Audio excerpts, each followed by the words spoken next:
जय हिंद। प्रश्न संख्या 1 से लेकर 8 नंबर तक लगातार प्रश्न को सोल्व कर दिए हैं। नेक्स्ट 9 का पहला नंबर प्रश्न है।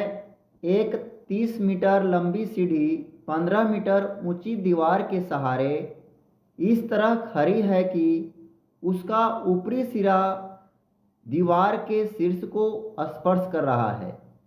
सीढ़ी भूमि के तल से कितना कोण बना रही साकार लिखे।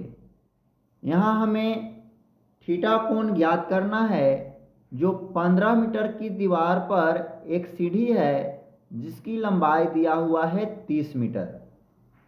तो माना कि AB दीवार है तथा AC सीढ़ी है, तो इस तरह से समकोण त्रिभुज का निर्माण होगा। तो चलेंगे समकोण त्रिभुज ABC में। लंब और कर्ण के रूप में है, तो यहाँ पर साइन थीटा का प्रयोग करेंगे।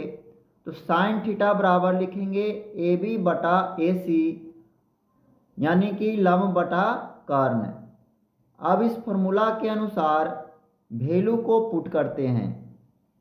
जब वैल्यू को पुट करते हैं तो साइन थीटा बराबर होगा AB जो दीवार है लंब के रूप में 15 बटा में AC है कर्ण के रूप में 30 लिखेंगे। अब 15 दूना 30 होता है, 2 बार में कट जाएगा। तो या हम लिख सकते हैं कि साइन थीटा बराबर 1 बटा 2, क्योंकि 2 बार में नीचे कटा है और ऊपर 1 बार में कटा है। तो साइन थीटा का वैल्यू 1 बटा 2 थीटा के रूप में आता है साइन 30 का मान। तो साइन से साइन को कंपेयर करेंगे तो थीटा के स्थान पर 30 डिग्री है। यहाँ वैल्यू साइन से साइन को काटे हैं, आप लोग काटिएगा नहीं, कंपेयर किया जाता है। तो यहाँ थीटा का मान हो जाएगा 30 डिग्री। अब नेक्स्ट 9 का दूसरा नंबर प्रश्न है। एक ऊर्ध्वाधर स्तंभ 2√3 मीटर ऊंचा है तथा उसकी परछाई की लंबाई 2 मीटर है। प्रकाश स्रोत का उन्नयन कोण क्या होगा, साकार लिखें।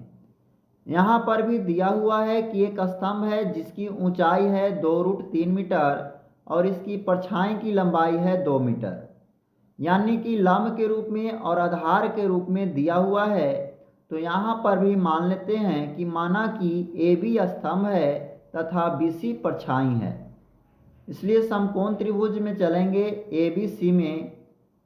लंब और आधार दिया है, तो लंब और आधार में होता है tan का संबंध।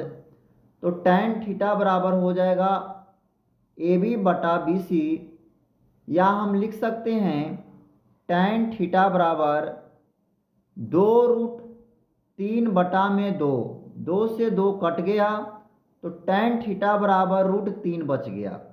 अब हम जानते हैं कि tan के रूप में √3 का मान होता है tan 60 का।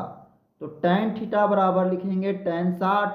अब यहाँ पर भी उसी तरह से tan से tan को कंपेयर करेंगे तो थीटा के स्थान पर हो जाएगा 60 डिग्री, जो इसका राइट आंसर बन गया।